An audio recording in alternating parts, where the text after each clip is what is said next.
Bon les gens, j'ai envie de voir le format de BFM TV. Charlie Kirk, symbole d'une fracture américaine. Pas encore le facho JPP.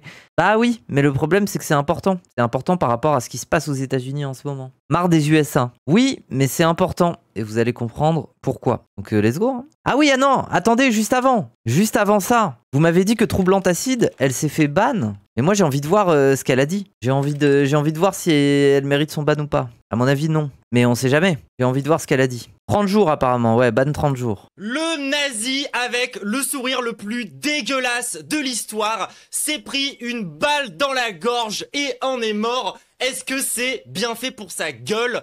Vendeuse quoi. En fait, je suis en mode, ok, t'as le droit d'être salty. Elle s'est fait ban pour ça. Non, l'extrait il fait 2 minutes, j'en suis à 10 secondes. Un peu trop direct, un peu trop bandeur, ouais. Faut faire attention. En fait, Troublante. Si tu regardes ce stream, c'est pas pour être en mode oh là là, radicool, n'importe quoi, haha, tu mérites. C'est pas du tout ce que je veux dire. C'est juste que mettons de côté un petit peu notre esprit radicool et partons du principe qu'on est quand même dans une situation de fascisation et c'est pas seulement cool en fait. C'est qu'il va falloir faire de plus en plus attention aux mots qu'on emploie, à l'humour qu'on a et aux takes qu'on a. Ça veut pas dire qu'on doit être moins radical, ça veut dire qu'on doit être plus fin. Voilà. Et je dis ça aussi pour moi parce que moi j'ai tendance à avoir un humour touchy, sombre et tout ça. Il va vraiment falloir que je fasse attention moi aussi. Parce que sinon on va se faire torpiller en fait. C'est la question qu'on va se poser aujourd'hui. Effectivement, Charlie Kirk s'est pris une balle. Ok, oui. Oui, bon. Alors qu'il défend le port d'armes et la violence, j'en déduis donc que, en fait, au bout d'un moment, ça s'appelle les conséquences de tes propres discours. Et oui, parce que quand t'es dans...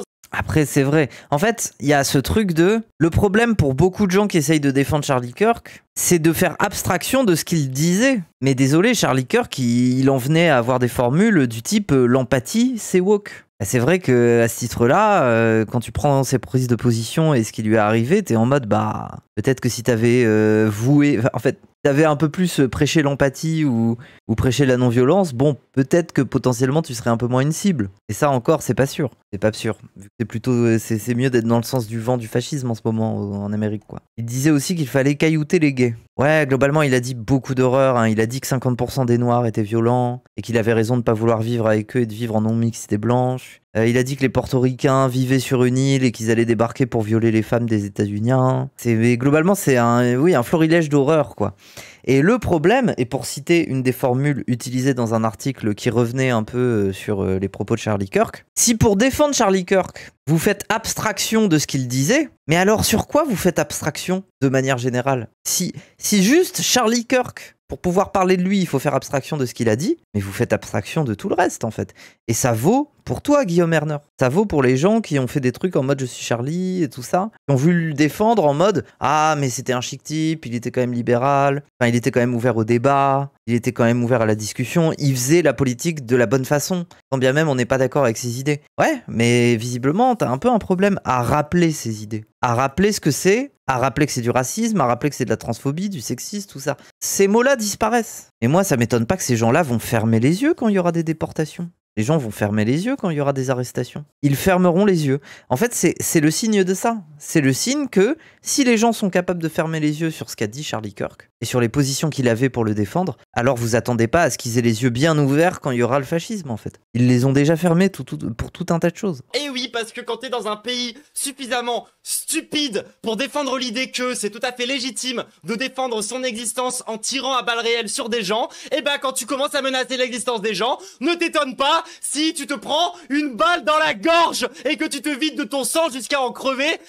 Ah oui. Espèce de grosse merde. J'ai un de mes camarades de lutte qui prend très très cher en ce moment par rapport à ça. C'est mon ami Ribot parce qu'il a eu le malheur de dire que le ref était super moche. Ah oui, Ribot il a pris cher juste parce qu'il a dit qu'il était moche. Après les gens, désolé, objectivement, même les fachos, entre nous, il était pas très bien gâté, Charlie Kirk. Il avait un peu une tête de bébé. Entre physionomistes, effectivement, Charlie Kirk, oui, il était pas... C'est pas le Tchad, c'est pas l'homme alpha auquel tu t'attends le plus, quoi. Tête de droitard, oui, c'est ça. En fait, il avait un peu une tête de bon gendre, mais un peu un bon gendre un peu juvénile, quoi, un peu puéril, quoi. Gencive terrifiante, oui, c'est vrai, quand il sourit, oui, il a un peu un sourire de titan dans l'Attaque des Titans, c'est vrai. Mais matez-moi sa gueule. Enfin, sérieusement, Genre, au bout d'un moment, est-ce que, genre, moi j'ai envie de parler du physique de leurs idées. Voilà, c'est quand même pas nous qui l'avons inventé ce concept. J'ai quand même envie qu'on parle de ça. Ce mec est mort. Ouais, c'est vrai qu'il a des dents terrifiantes quand même, faut le dire. C'est vrai. Mais il a fait une opération pour ses dents, non? Parce que quand il souriait, il avait plus des dents comme ça, non? Ils lui ont fait un truc pour... Je suis sûr qu'il a dû faire une opération pour recoudre un peu, pour que quand il sourit, on voit pas autant sa gencive. Genre, c'était un immense nazi, il avait une gueule de paralysie du sommeil. Mes yeux sont secs, hein. Désolé à tous mes amis nazis, hein, dans l'assemblée, mais en l'occurrence, allez vous faire enculer déjà. C'est franchement, genre, il suffit d'écouter ce mec parler pendant plus de 10 minutes et vous comprenez assez rapidement que bah c'est un genre de suicide en fait qu'il a fait. C'est-à-dire que, à force de défendre des idées aussi dégueulasses. Elle est prête pour la guerre troublante, elle veut. Oui, après, vous savez, toujours simple derrière une caméra, j'ai envie de dire, tu vois. Et ça vaut pour moi et ça vaut pour nous, Zawa aussi, tu vois. C'est pour ça que moi j'ai plutôt une position où je suis de plus en plus inquiète et je suis en mode on va devoir faire de plus en plus attention, quoi. Ça va venir nous chercher de plus en plus. Qui ne s'étonne pas s'ils finissent par en crever. Donc en termes d'indécence, au bout d'un moment, arrêtez de nous donner des leçons. Je vous rappelle que vous, à chaque fois qu'un gamin se fait buter par les flics, ça vous fait bander, d'accord? Vous avez une érection sur la mort d'un jeune noir ou d'un jeune arabe. Bah oui. Donc venez pas nous donner des leçons sur est-ce qu'on a le droit ou pas de danser sur la tombe des nazis. Bah oui. Non mais en vrai je suis d'accord avec elle. En fait comment dire, cette espèce d'injonction abstraite à l'empathie, genre d'un coup on devrait se mettre à pleurer pour ce personnage-là par rapport à d'autres. En fait c'est une espèce d'injonction bizarre, quoi. Et désolé mais c'est une telle réification de la cancel culture. Après je dis cancel culture pour les énerver. La vérité c'est qu'on est plus proche du McCarthyisme par rapport à ce qui se passe actuellement aux États-Unis. Sauf qu'au lieu de pointer les communistes, on va pointer les antifas et les wokistes. Mais globalement, on revient à une période un peu McCarthyiste où les gens vont être globalement criminalisés, soit parce qu'ils sont communistes, soit parce qu'ils sont homosexuels. À savoir qu'à l'époque, les deux étaient très liés. Et dans les conspirations d'extrême droite, en fait, le communisme créait l'homosexualité et vice-versa. C'est... Voilà. Mais globalement, oui, après, moi, je suis d'accord. Cette injonction à l'empathie, elle est insupportable. Genre, nous, en tant que personne de gauche, qu'on nous demande pas de venir pleurer sa mort, c'est complètement absurde. Je veux dire, ce mec-là prenait des risques, ce mec-là avait les discours qu'il avait, et on devrait pas regretter. Enfin, je veux dire, c'est un phénomène chaotique, quelque chose qui... Personne ne pouvait s'attendre à ce qu'il meure. Et à ce titre-là, je veux dire, on n'a pas d'un coup à verser des larmes de crocodile pour un personnage qu'on n'aimait pas spécialement avant, en fait. Genre, pourquoi? Si demain, il y a un opposant politique de gauche qui est assassiné, j'imagine qu'ils vont être contents. Alors, qu'est-ce que vous voulez que je vous dise, quoi? Mais, par contre, on peut effectivement se poser des questions sur la violence en politique. On peut effectivement être inquiet. On peut se poser des questions sur est-ce que c'est une solution ou pas, etc., etc. Voilà, moi, je trouve que c'est un débat plus entendable que de nous demander de pleurer sur commande pour Charlie Kirk, ce que nous ne ferons pas, en fait. On ne va pas le faire, en fait. Et je trouve ça effectivement un peu cocasse de nous faire cette injonction quand c'est des gens qui nous répètent sans cesse que le monde n'est que violence, n'est qu'égoïsme, qu'on est dans une jungle, que c'est la loi du plus fort, que tu peux être tué n'importe quand, et que c'est leur raison pour laquelle ils sont racistes, ils veulent pas le grand remplacement, ils ont peur de se faire poignarder dans la rue, etc. Leur imaginaire est un imaginaire de paranoïaque dangereux, en fait. Pourquoi d'un coup ils retournent leur veste? Pourquoi d'un coup on devrait vivre dans un monde pacifique, tout gentil, où personne ne se fait de mal? C'est complètement hypocrite, et ils le savent. C'est hypocrite, c'est profondément hypocrite. Les prises de parole qu'ils ont fait dans leur rassemblement, elles sont ridicules. Elles sont vraiment ridicules. Des trucs à base de « je me battrai pour que vous puissiez dire vos idées même si je ne suis pas d'accord avec vous », la fameuse phrase. La fameuse phrase. Mais quelle connerie. Quelle connerie, Marguerite Stern. Enfin, je veux dire, tu es littéralement pour interdire les transitions aux personnes trans. Tu n'es pas pour que les personnes trans puissent s'exprimer. Tu es pour qu'elles disparaissent. Tu ne te bats pas pour qu'elles puissent le faire, même si tu n'es pas d'accord avec elles. Tu es pour leur disparition. Vous êtes des hypocrites. Vous êtes tous d'immenses hypocrites. Vous le savez. Donc on va pas être tendre avec vous. Et on va pas pleurer des larmes de crocodile. Certainement pas. Depuis la mort de son mari, elle a choisi d'occuper l'espace médiatique. Ah, c'est sa femme. Et de lui rendre hommage en direct sur les réseaux sociaux. Waouh. Après, je suis désolé, mais le côté... Ah, mais après, est-ce que c'était pas le bureau de Charlie Kirk? Genre, elle fait ça dans son bureau? Acting. Mais c'est comme les streamers. Les streamers, ils peuvent être sincères, mais ils en rajoutent. Vous voyez ce que je veux dire? Désolé, mais... Je sais pas. Oh, Charlie, I love you. I love you, baby. Erika Kirk, 36 ans, ancienne Miss Arizona et veuve de Charlie Kirk, apparaît les larmes aux yeux. Le 10 septembre dernier, l'influenceur conservateur et pro-Trump est tué par balle lors d'une réunion publique dans une université de l'Utah. Putain, c'est vrai que quand c'est arrivé, waouh. Les premières images qui nous arrivaient, c'était fascinant, quoi, avec la foule qui court, waouh. Dans le bureau où son mari enregistrait son célèbre podcast, sa femme se montre triste, mais aussi très en colère. Ouais. Elle a fait un beau make-up quand même. Hein. Désolé, mais je... To everyone listening tonight across America, the movement my husband built will not die. Bien évidemment qu'il va pas mourir. Arrêtez de faire genre qu'il va mourir. Trump est au pouvoir. Vous êtes littéralement, en fait, l'argent coule à flot. Des grands donateurs qui vous donnent des thunes, il y en a plein. Vous n'êtes pas en difficulté. C'est pas parce qu'il meurt que le mouvement va s'arrêter. Et justement, vous avez raison. Charlie Kirk est mort, il y en aura plein qui prendront le relais. Bah oui, on le sait, évidemment. Et pourquoi ils prendront le relais? Parce qu'il y a de la thune, avant tout. C'est déjà plus difficile pour nous à gauche. Effectivement, prendre le relais, c'est se lancer dans une aventure un peu compliquée, quoi. Apparaître publiquement, montrer sa tête, pas forcément gagner beaucoup de sous parce que bah c'est la gauche, les gens sont en galère et globalement, on n'a pas les gros milliardaires derrière nous pour nous aider. Hein, on n'a pas ce terrain, on n'a pas Bolloré pour nous faire des chèques, pour nous payer du matos et pour aller en manif. Et nous payer un service d'ordre, n'est-ce pas Florentin, Jordan Florentin, d'Arocha là. Nous on n'a pas ça. Donc effectivement, si l'un d'entre nous meurt, c'est vrai que ça jette un froid. Mais par contre, Charlie Kirk meurt, évidemment qu'il y en aura des dizaines derrière. Les gens, en fait, là, les influenceurs d'extrême droite sont en train de se bagarrer pour reprendre sa place. Ils ont pas peur de se faire tuer. Et au pire, s'ils se font tuer, c'est pas grave, ils auront coffré. Ils auront vécu. Comme ça qu'ils réfléchissent. Président de Turning Point, une ONG qu'il a fondée à 18 ans et qu'il dit avoir réussi à implanter dans plus de 3500 campus. Donc je rappelle, je vais rappeler certaines choses dans les grandes lignes. La stratégie de Charlie Kirk, elle est héritée de Milo Yiannopoulos. Pourquoi? Parce que Charlie Kirk est passé par Breitbart, journal où Milo Yiannopoulos a travaillé lui aussi. Milo Yiannopoulos qui a inventé une stratégie qui est celle de faire de l'image à partir des interventions dans des universités. Interventions dans des universités où le but c'est de provoquer des libéraux, des démocrates, des LGBT, des personnes racisées et de les faire exulter, d'avoir des moments de débat où globalement Milo Yiannopoulos sur scène les humilie, les envoie chier. Et ensuite, on a vu apparaître les compilations de SJW. Ça vient de là d'ailleurs. Les compilations de SJW en mode regardez tous ces gauchistes qui ragent, où vous voyez des personnes trans avec des pancartes qui hurlent, des trucs comme ça.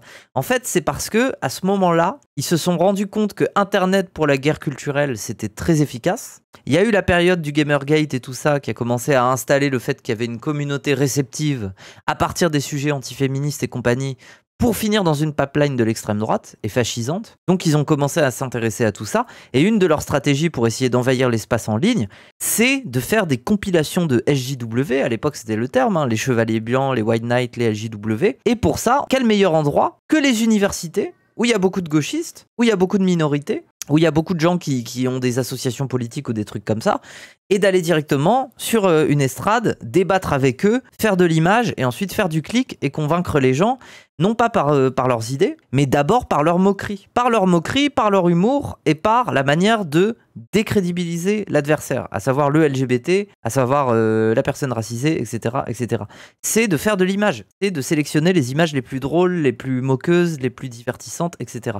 À ce titre-là, Charlie Kirk est le digne héritier de cette stratégie. Turning Point est un mouvement dont le but est d'être dans les facultés pour créer ce genre d'événement, pour créer ce genre de débat. Et Charlie Kirk s'est fait tuer en Utah, dans une université où c'était littéralement le même dispositif qu'il faisait. Ça veut dire qu'il est sur une estrade, il est sur une chaise, il a un micro, et en fait il y a la foule, et si vous voyez bien, il y a deux barrières comme ça, face à lui, et face aux deux barrières, il y a un micro. Et les gens sont invités à s'avancer et à lui poser des questions et à essayer de débattre avec lui, et lui, il répond en direct, sauf que derrière, il y a toute une foule pour l'applaudir, pour rigoler, pour se moquer de la personne qui a pris la parole, etc., etc.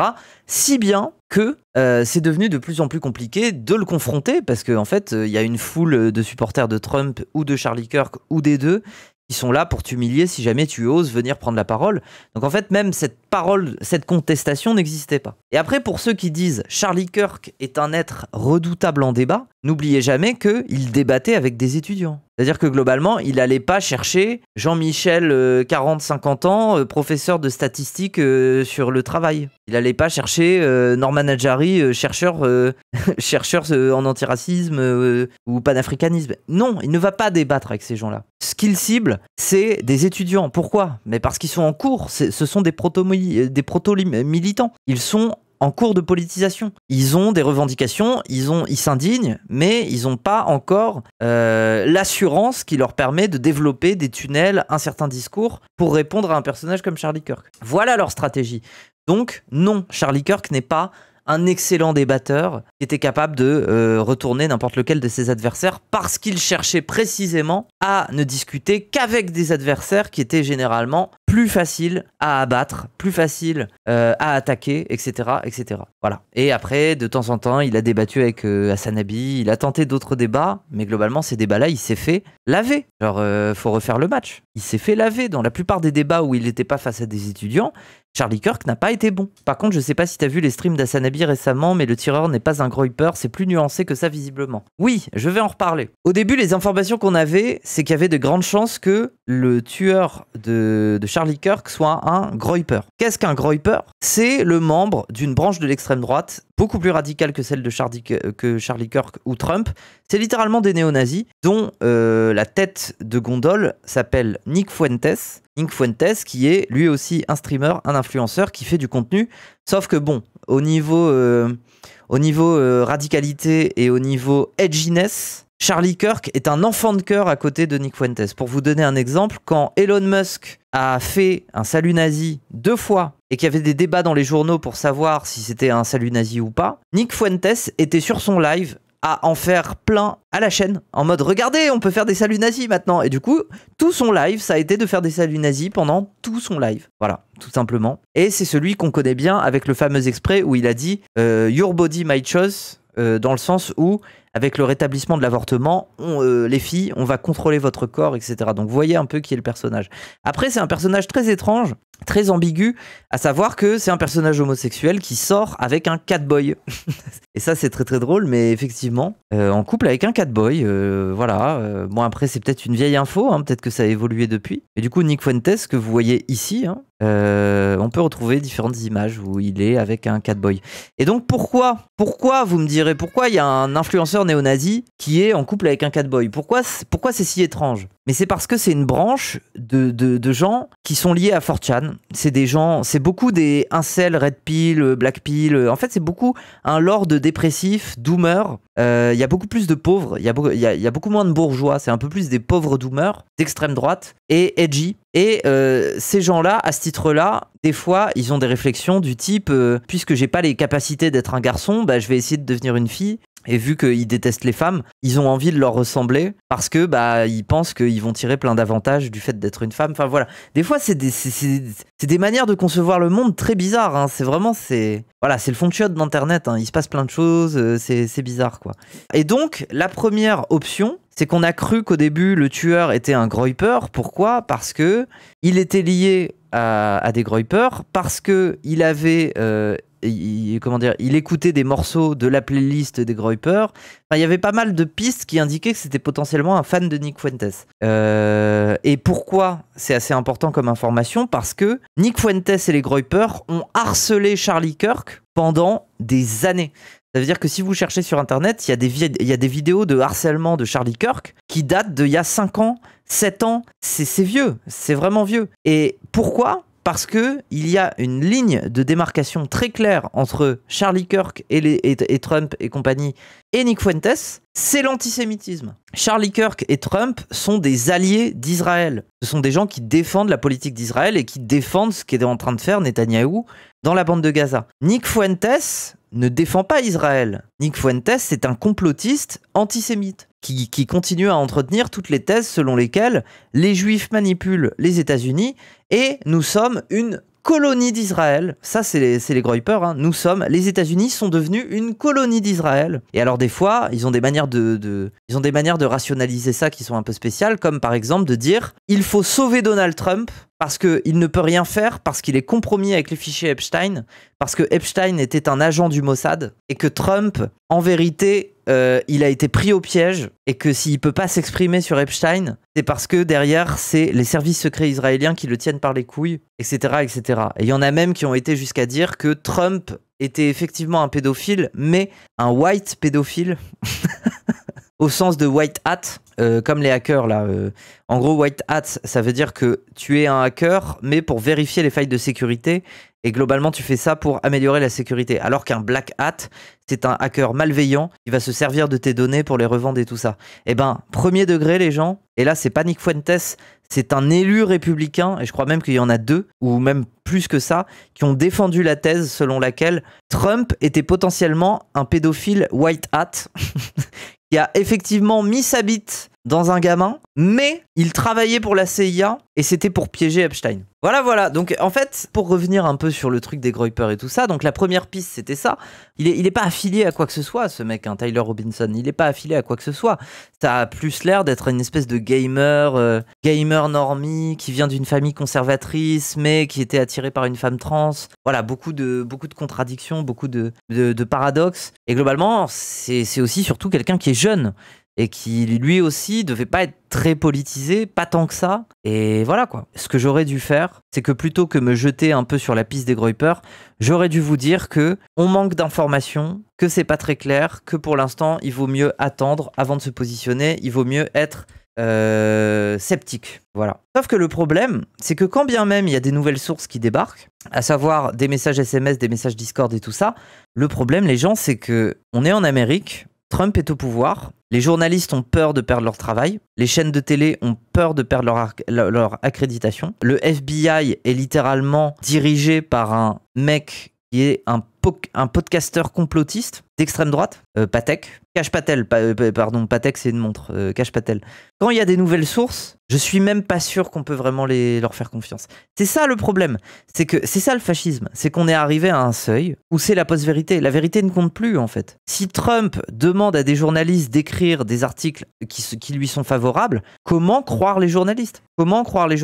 Et c'est pour ça que moi, je m'accroche pas mal à une chaîne comme celle de Hassan Abi qui traite l'actualité, mais Hassan Abi qui va peut-être sauter, non pas parce qu'il aurait appelé à tuer Charlie Kirk, ce qu'il n'a jamais fait. Des fois, il a eu des propos violents, mais globalement, ces propos violents ont toujours pu être contextualisables et il s'est excusé quand il a été un peu trop loin.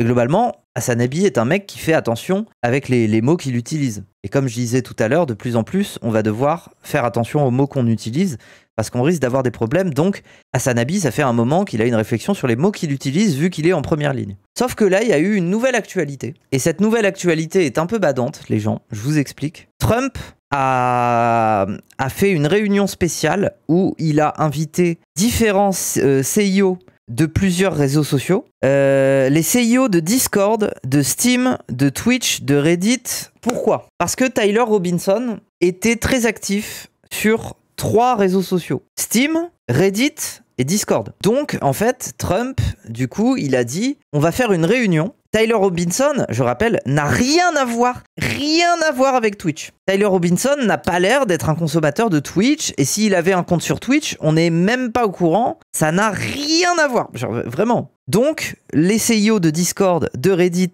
ont été réunis par Donald Trump pour parler de la radicalisation en ligne des utilisateurs. Donc, bien évidemment, pour parler des réseaux d'extrême gauche, de gauche, d'antifascistes et compagnie, sur les réseaux sociaux. Il a envie de parler de ça. Sauf qu'il a invité un 4e protagoniste, le CIO de Twitch. Alors que Tyler Robinson n'a rien à voir avec Twitch. Pourquoi ? Parce qu'en ce moment, l'extrême droite, ils sont en train d'insister. Et par extrême droite, j'entends aussi Elon Musk. Elon Musk s'y est mis aussi, mais globalement, tout le monde s'y met. Tout le monde insiste pour que Hassan Abi soit banni de Twitch. Que sa chaîne soit déplatformé et que globalement, il ne puisse pas trouver une autre plateforme. Globalement, le but, c'est de faire disparaître Hassan Abi d'Internet. Là, Elon Musk, il est en train d'essayer de forcer pour que Twitch banne Hassan. Donc, les CIO de ces 4 réseaux sociaux ont été invités à la Maison Blanche avec un ultimatum. S'ils ne se présentent pas à la Maison Blanche, lorsqu'il y aura des décisions et des négociations à propos des réseaux sociaux, ils ne seront plus jamais invités. Vous comprenez un petit peu ? Ça veut dire que là, la menace, c'est si vous ne vous présentez pas à cette réunion, on ne vous passera plus jamais aucun coup de fil pour prendre des décisions qui vous concernent. Et pour un propriétaire de réseau social aussi important que Discord ou Reddit et tout ça, c'est hyper important de venir. parce que sinon tu risques potentiellement de te faire nucléariser ton réseau social dès qu'il y aura une décision politique qui est pas en ta faveur, tu vois. Donc en fait, ils sont forcés de venir, et je pense, et il y a de grandes chances que ce qui soit réclamé au CIO de Twitch, c'est de bannir Asanabi. Ok, maintenant vous pouvez me dire, c'est les États-Unis, ça nous concerne pas et tout ça. Si ça nous concerne très fortement, parce que si Asanabi est le visage le plus connu de la gauche sur Twitch aux États-Unis, s'il se fait bannir pour ça, ça va créer un précédent par rapport à la manière de modérer Twitch, et ça va créer un précédent dans la manière dont Twitch autorise ou non la politique sur son réseau social. Donc il y a peut-être moyen que nous, Zawaprod ou alors d'autres streamers politiques, on se mette de plus en plus à avoir des emmerdes si Asanabi se fait ban. Pourquoi Asanabi risque-t-il d'être ban? Moufette, dis-le. Pourquoi est-ce qu'il risque d'être ban? Et toi, tu vas me le dire, parce que c'est quoi? C'est des extraits où il a dit des choses un peu choquantes? Des extraits où il a dit « Oh là là, vraiment ça m'énerve, j'ai envie de me bagarrer avec un mec d'extrême droite » ou des trucs comme ça, tu vois? Il a appelé à tuer des droitards partout. Non, il a pas appelé à tuer des droitards partout. En fait, le problème, c'est que même les clips sont décontextualisés.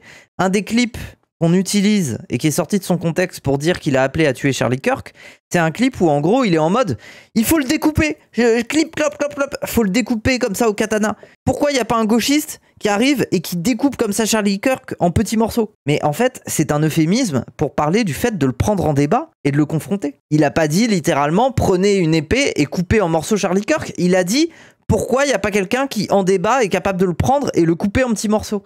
Ça n'est pas la même chose. Mais évidemment, si tu cuts la première partie, t'as l'impression qu'il appelle littéralement à couper en morceaux Charlie Kirk. C'est un clip bien avant. Même lui, il s'est excusé sur ABC Australia. Oui, mais ça date. Ça date. Mais globalement, il n'y a pas grand-chose de compromettant de la part de Asanabi. Il n'y a pas grand-chose de compromettant dans ce qu'il a dit. À part un malheureux clip où il était edgy. Mais le clip date de il y a quoi? Il y a 5-6 ans? Et il s'est excusé entre-temps là-dessus. Tu ne trouveras rien. Et en fait, j'ai lu un article où les Proud Boys disaient littéralement qu'ils ne trouvaient pas d'informations compromettantes à propos de Charlie Kirk de la part d'Asanabi. Bref, mais voilà. Je sais pas quand est-ce qu'elle est cette fameuse réunion. Le 8 octobre 2025. Ah, donc c'est dans un moment quand même. Donc on aura des nouvelles le 8 octobre 2025. Potentiellement, Asanabi est finito à partir de début octobre. Et franchement, si c'est ce qui arrive, les gens, c'est vraiment inquiétant pour nous, pour Zawaprod, pour tous les gens qui parlent de politique sur Twitch en fait.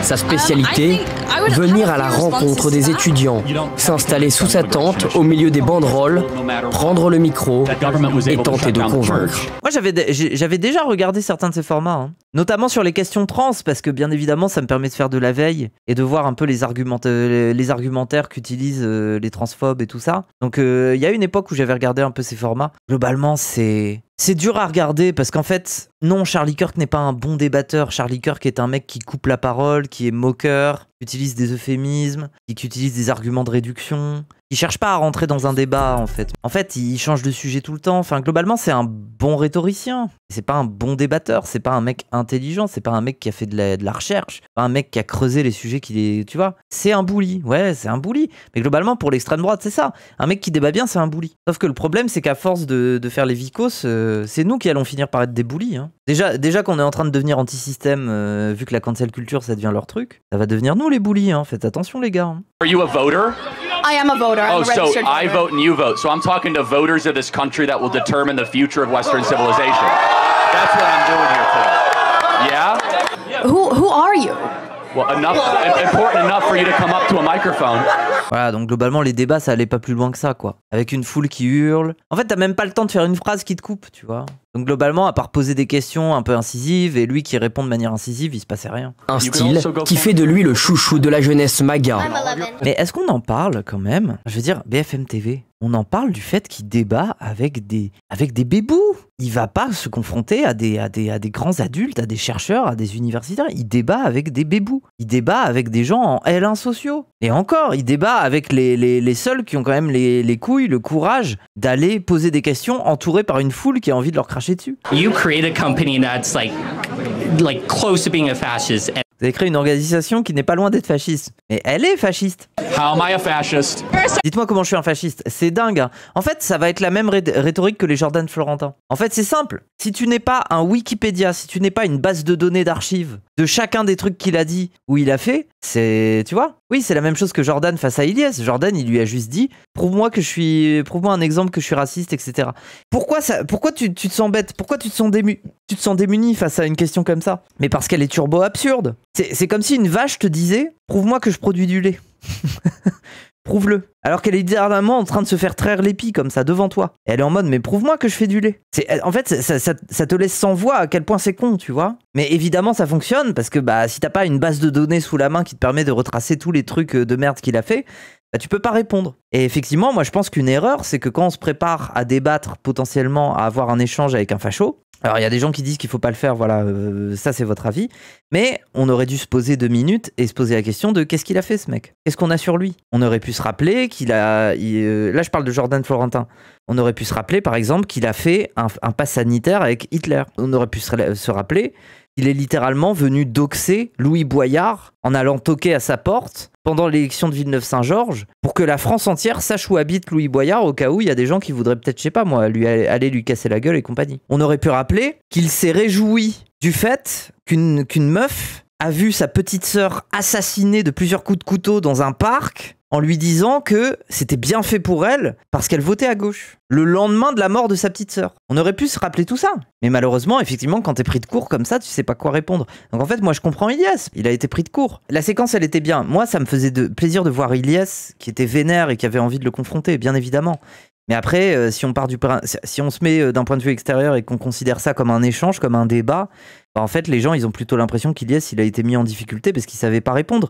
Mais en fait, c'est complètement con, mais on en est là. C'est que ne pas savoir quoi dire face à un raciste qui te dit prouve-moi que je suis pas raciste, prouve-moi que je suis raciste, c'est aberrant, tu vois. C'est comme l'exemple de la vache que je donnais, quoi. C'est bref. Le militant, qui prône des valeurs radicales et traditionnalistes, avance ses arguments et, flanqué de ses agents de sécurité, demande sans cesse à ses interlocuteurs de lui prouver qu'il a tort. Voilà. Et moi, je pense que maintenant, la nouvelle méta, mais ça, c'est un peu notre double peine à gauche, hein, c'est que pour aller débattre avec des gens d'extrême droite, il faut qu'on travaille comme des tarés. Il faut qu'on se fasse des fiches, il faut qu'on s'écrive des pages de notes pour être capable de tout mémoriser. Comme ça, on peut pas se faire baiser par ce genre de rhétorique. On peut pas se faire avoir. Que si la personne te dit prouve-moi que je suis un fasciste, tu peux dire t'as étudié dans tel truc, t'as été membre de tel mouvement, t'as côtoyé telle personne, on t'a vu faire un salut nazi à telle soirée, etc., etc., etc. Si t'es capable de passer cette étape-là, alors t'es capable de commencer à les mettre en difficulté. Mais là, pour l'instant, le problème, c'est que les stratégies à la Charlie Kirk et tout ça, c'est vraiment le truc de si tu n'as pas toutes les données, tu ne vas pas être capable de rentrer dans un débat avec moi. Donc voilà. Et au pire, on débat pas avec. Mais en tout cas, si on essaye de débattre avec, c'est la première difficulté à passer. Et c'est vrai que c'est une sacrée double peine, parce que eux, ils peuvent se contenter de débiter des conneries, et nous, on a une certaine exigence et une certaine rigueur pour s'approcher de la vérité. Et donc, ça nous demande de bosser 3 fois, 4 fois, 5 fois plus que ces gens-là pour faire un débat. Mais voilà, c'est la vie. On est de gauche, quoi. On a choisi le mode difficile sur Dark Souls, donc on fait avec. Après, la question c'est, est-ce que tu débats pour convaincre en masse des gens ou pour avoir la séquence marrante pour les gauchistes, quoi? Je suis pas sûr que la séquence Ilyes va transformer des apolitiques en nazis. Ouais. Non, effectivement, tu débats. En fait, tu débats pour convaincre les gens, pas pour convaincre la personne. Mais aujourd'hui, il faut reconnaître que le débat oral, c'est quand même une affaire de bullying, quoi. C'est-à-dire que certes, il faut argumenter, mais il faut être capable d'écraser l'autre. Il faut être capable de l'humilier. Et c'est pour ça que les meilleurs débatteurs aujourd'hui ne sont pas des puits de science. C'est des gens comme David Guéraud. C'est des gens qui sont capables de te sortir des trucs tellement drôles, en mode vous mangiez des pépitos, des trucs comme ça. Parce que c'est ça aujourd'hui le débat avec l'extrême droite. C'est ce ton-là. Donc si on veut des bons débatteurs, il faut qu'on ait des gens capables d'avoir ce ton-là. Et en même temps d'être capable de réviser et d'avoir les datas. Si quelqu'un est capable d'être les deux à la fois, alors pour moi c'est un excellent débatteur de gauche. Faire une Bégodeau, Bégodeau il est naturellement bon en débat parce qu'il a les deux, oui. Bégodeau c'est un intellectuel qui travaille, c'est un mec cultivé, et Bégodeau il a du bagou, c'est un dandy. Évidemment que les gens ont peur de lui en débat. Il est terrifiant Bégodeau pour un droitard. Il est terrifiant. Imaginez un débat où je sais pas moi, Jordan Florentin dit à Bégodeau, ah ouais, prouve-moi que je suis raciste. Ça va mal se passer, ça va partir très vite. Les questions de genre, la religion, l'avortement, les armes, Charlie Kirk défend l'idée d'une Amérique patriarcale. Under no circumstance ever. N'importe quelle circonstance, un homme doit systématiquement payer lors d'un rencard. Papacito et Raptor, ils seraient pas d'accord, non? Après, moi je suis d'accord. Non mais en fait je change de bord, je deviens fan de Charlie Kirk, payez-moi des restos les gars. Je déménage dans 3 semaines là, j'ai plus rien. Payez-moi des restos, je suis d'accord. Ne devrions-nous pas investir d'abord dans les travailleurs américains avant les étrangers. Et ça veut dire quoi ce truc de investir dans les travailleurs américains? C'est trop bizarre. C'est quoi investir dans un travailleur? C'est lui payer des études, et faire en sorte qu'il puisse manger, et avoir un minimum pour vivre, et avoir un logement, ce genre de choses. D'accord? Est-ce que Trump a fait ça? Est-ce que Trump a construit des logements? Est-ce que Trump a créé, je sais pas moi, une sécurité alimentaire? Non, il a détruit Medicare, encore plus qu'avant. Ne pas faire venir d'immigrés. Oui, mais ça, c'est la farce dans laquelle ces gens vivent. C'est qu'ils ont l'impression que quand les immigrés seront plus là, on va se partager le gâteau de toutes les richesses que les immigrés prenaient à la place des Américains ou des Français. Mais le problème, c'est ils oublient quelque chose. C'est que c'est les grands bourgeois qui comptent pas partager le gâteau, c'est pas les immigrants. Les migrants, ils ont moins de problèmes de partage que les grands bourgeois. Tu vois? C'est eux. Enfin, je veux dire, s'il faut trouver un coupable au fait qu'on ne partage pas les richesses, il me semble pas que ce soit du côté des migrants qu'il faille chercher. Donc en fait, cette fausse idée de on va mieux vivre parce qu'on pourra se répartir le gâteau dans une minorité blanche et tout ça, c'est complètement con en fait. Les bourgeois ne vont pas arrêter de capter la plus-value.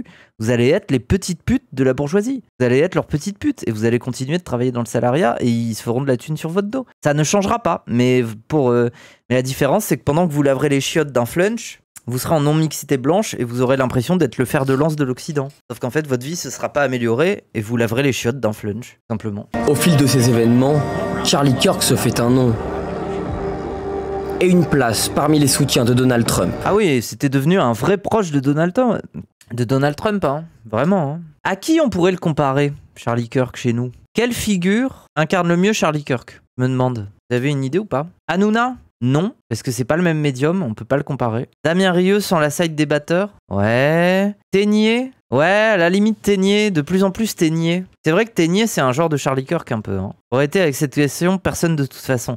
Ah, j'ai le droit de la poser. À part Hanouna, c'était dur en termes de popularité. Ouais, c'est vrai. Et c'est vrai qu'en termes de popularité, il était équivalent à Hanouna, quoi. C'est... En fait, pour vous donner un exemple, Charlie Kirk avait bien plus d'importance et bien plus d'influence que n'importe quel élu républicain. Merci Otto Lutti. C'est-à-dire qu'un élu républicain rêverait d'être Charlie Kirk. Alors que ce mec-là n'est pas élu, quoi. Et par contre, Nick Fuentes, on pourrait le comparer à Conversano. Moi, je trouve que pour le coup, la comparaison, elle se vaut beaucoup plus. Sauf que Conversano n'est pas aussi populaire que Nick Fuentes et il n'a pas une armée de trolls à son service. Soral. Ouais, mais le problème, c'est que Soral ne sort pas avec un catboy. Alors que Conversano, des paradoxes de ce genre, je pense qu'on les connaît pas, mais ils existent. Tu vois, ça m'étonnerait pas. Je veux dire, il a déjà dit des trucs en mode oui, des fois je me branle sur du porno homosexuel ou je sais pas quoi, tu vois. Rushdie, moi je le comparerais beaucoup plus à un Jordan Peterson. Pour moi, Rushdie, il a un peu plus une aura comme ça. C'est tout naturellement qu'il vient avec un petit cadeau.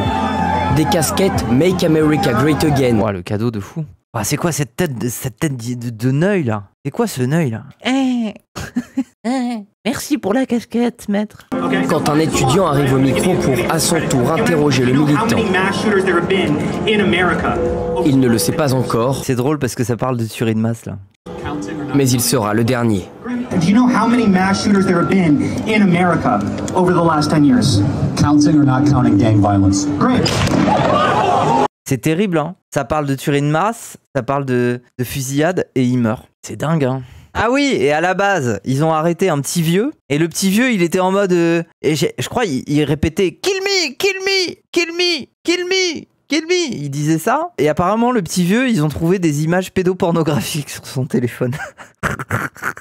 Après, c'est peut-être une fake news des services qui sont à la botte de Trump. Hein. Mais bon, ils ont... voilà. Peut-être qu'il avait des raisons de dire « Kill me », quoi. Charlie Kirk est transporté en urgence à l'hôpital. Ah là, il va pas survivre. Hein. Quelques minutes plus tard, les autorités prennent la parole. L'influenceur politique Charlie Kirk a été blessé par balle lors d'un événement à University. Il a été transporté en véhicule privé à l'hôpital où il est décédé. C'est alors le début d'une chasse à l'homme pour retrouver l'assassin du jeune militant. C'est dingue quand même, hein. Qu'il ait réussi à s'enfuir comme ça, qu'il ait réussi à les mettre en difficulté juste en partant d'un toit à pied. C'est vrai que c'est dingue quand même, quelle histoire, hein.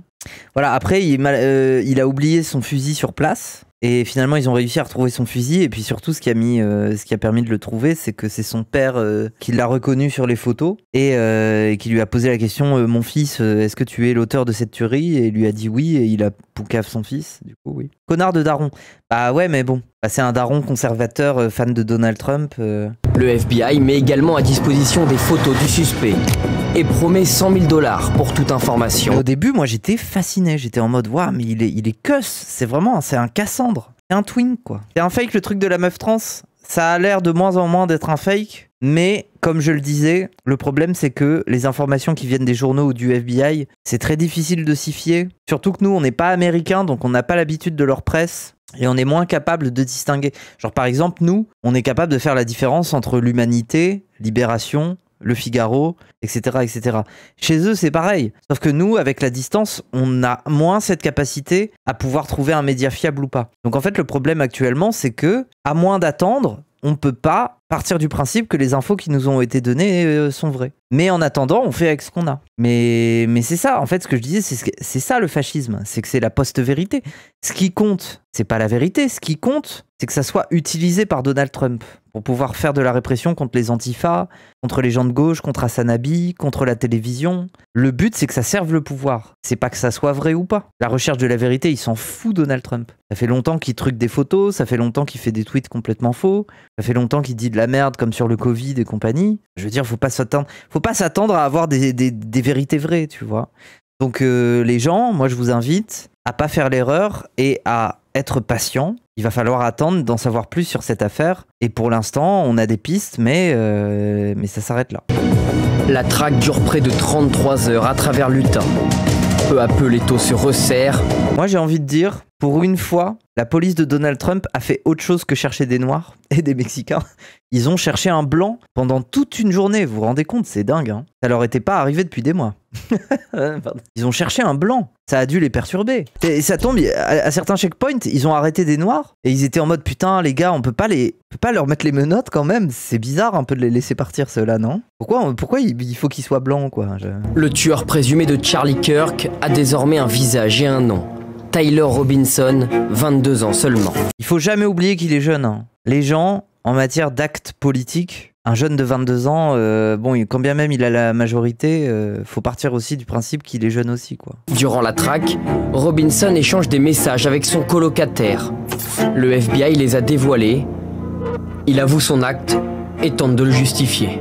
Mais par contre, c'est marrant, hein, BFM TV. En fait, moi, je suis pour qu'on soit vigilant. Je suis pour qu'on évite de se jeter sur la piste des Groypers et de Nick Fuentes pour essayer d'expliquer l'acte Tyler Robinson, parce que ça a l'air plus compliqué que ça. Mais par contre, j'aimerais bien que, quand on me fasse un compte-rendu des différentes informations qu'on a et des différentes pistes, on me parle de toutes les pistes. Le problème, c'est que dans les médias comme BFM TV, on ne va pas te parler des Groypers. On ne va pas te parler de cette piste. Jamais. On ne va jamais l'aborder. Et non pas pour dire qu'elle est vraie, mais juste pour dire qu'il y a différentes possibilités, différentes interprétations, différentes pistes. C'est normal, c'est une enquête. Il n'y a pas une seule et même piste. La mère de Robinson a expliqué qu'au cours de l'année écoulée, il était devenu plus engagé politiquement et avait commencé à pencher davantage à gauche. J'imagine que les Groypers disent que c'est des gauchistes qui ont fait le coup. Bien sûr, mais Nick Fuentes arrête pas de harceler Hassanabi pour qu'il soit ban, parce que ça lui permet d'enlever sa propre responsabilité dans le fait d'appeler à tuer Charlie Kirk. Parce que pour le coup, Nick Fuentes et la violence de son ton habituel,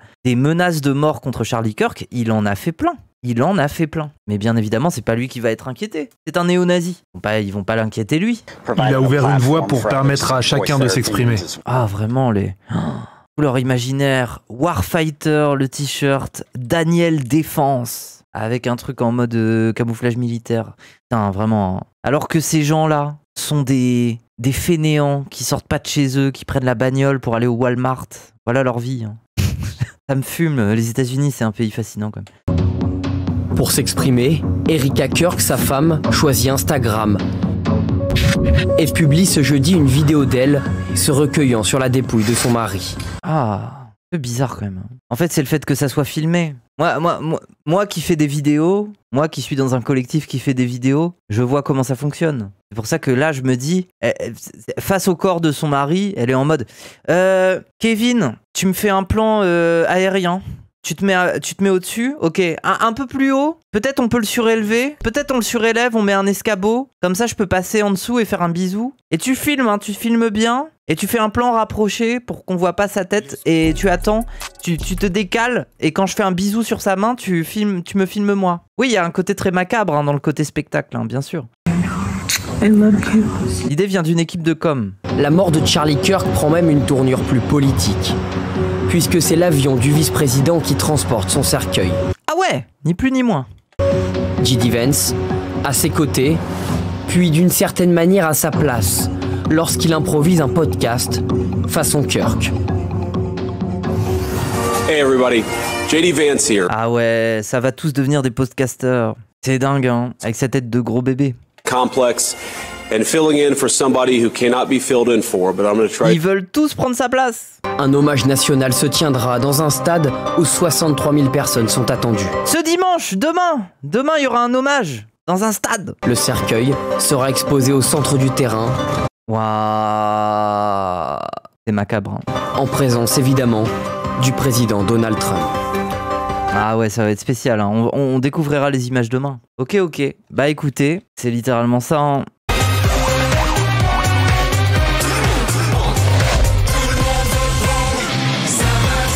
Ah.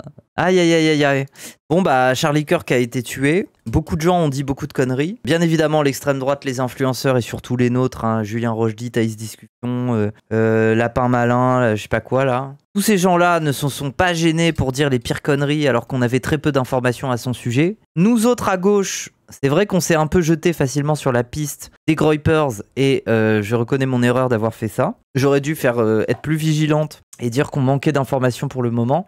Au stade où on en est actuellement, bon bah demain, dimanche, il y aura un hommage dans un stade en mode Super Bowl Charlie Kirk, avec son cercueil au milieu du stade et Donald Trump et compagnie. Quelles vont être les conséquences de cette situation? C'est là que ça risque de devenir un peu inquiétant. Je vous ai rappelé, il y a la réunion le 8 octobre des différents CIO de plusieurs réseaux sociaux, dont Twitch, potentiellement pour essayer de faire bannir Hasanabi. Et si jamais c'est le cas, ça aura un précédent sur nous autres, tous ceux qui parlent de politique et surtout ceux qui parlent de politique en étant de gauche sur Internet, parce qu'on risque d'être menacé sur cette plateforme désormais. Cette plateforme qui va se plier aux exigences de Donald Trump. Et ensuite, il n'y a pas que ça, puisque Donald Trump a dit qu'il allait, qu'il comptait faire reconnaître les Antifa comme organisation terroriste. Voilà, les Antifas seront peut-être bientôt une organisation terroriste aux États-Unis, à savoir qu'il n'y a pas d'organisation Antifa. Enfin, comment dire, il y a des organismes Antifa, mais il n'y a pas d'organisation officielle Antifa. En fait, c'est un peu con. C'est comme dire... en fait, c'est comme vouloir dissoudre les soulèvements de la Terre. Les soulèvements de la Terre, tu peux pas les dissoudre à partir du moment où il y en a plusieurs, tu vois. À la limite, c'est comme ce qu'a fait... c'était Retailleau ou Darmanin, je sais pas. Ils ont dissous la Jeune Garde, mais ils ne peuvent pas dissoudre l'antifascisme. L'antifascisme retrouvera une nouvelle forme et des nouvelles formes, et c'est même très important qu'il y ait plusieurs formes en fait.